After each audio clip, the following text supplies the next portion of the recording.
ইনশাআল্লাহ পশ্চিমের দালালি বাংলার মাটিতে চলবে না ইনশাআল্লাহ।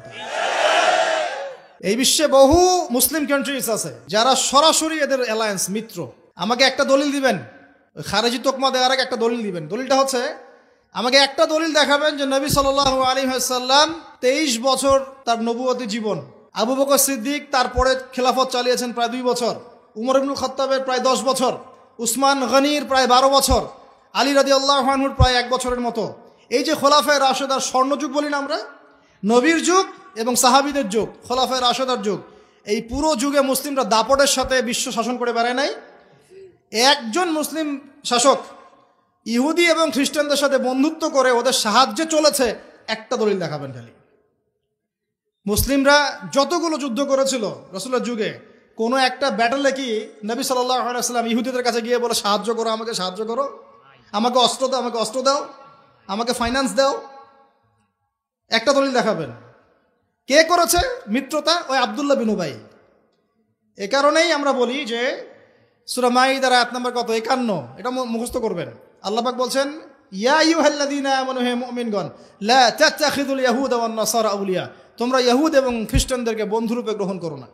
সবার ব্যাপারে বলা হচ্ছে না, সবগুলোর ব্যাপারে না, কারণ তাদের মধ্যে ভালো মানুষ আছে, তাদের মধ্যেও কি আছে, ভালো মানুষ আছে। কাদের কথা বলা হচ্ছে? বা'দুহুম আউলিয়া ও বা'দ, তাদের মধ্যে কিছু মানুষ একে অপরের বন্ধু, তাদের কথা বলা হচ্ছে।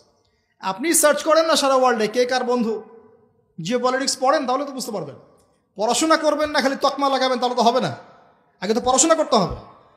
জিও পলিটিক্সের জিও জানেন না, ইকোনমিক্সের ইও বোঝেন না, পেট্রো ডলারের পিও বোঝেন না, তকমা লাগানোর বেলা লাগাই বেড়াচ্ছেন। সুবহানাল্লাহ। শুনে রাখেন, এখন ইয়াং জেনারেশন অনেক সচেতন, এখন শিক্ষিত মহল অনেক সচেতন, এখন আলেম ওলামারাও অনেক সচেতন। মাশাআল্লাহ। ইনশাআল্লাহ পশ্চিমের দালালি বাংলার মাটিতে চলবে না ইনশাআল্লাহ। দেখে নিয়েন, একটা সময় আসবে ইনশাআল্লাহ আমাদের এমন প্রজন্ম তৈরি হবে যারা সমস্ত এই মুনাফিকের মুখোশটা খুলে রেখে দেবে ইনশাআল্লাহ। আমরা থাকি আর না থাকি, আমরা থাকি আর না থাকি, আর মানুষের ব্যক্তিগত প্রেজেন্স থাকতেই হবে, জরুরি না? ওই যে ইব্রাহিমের কথা বলছি, তিনি কিন্তু জীবিত নাই, তার আদর্শ ঠিকই আছে, আছে না?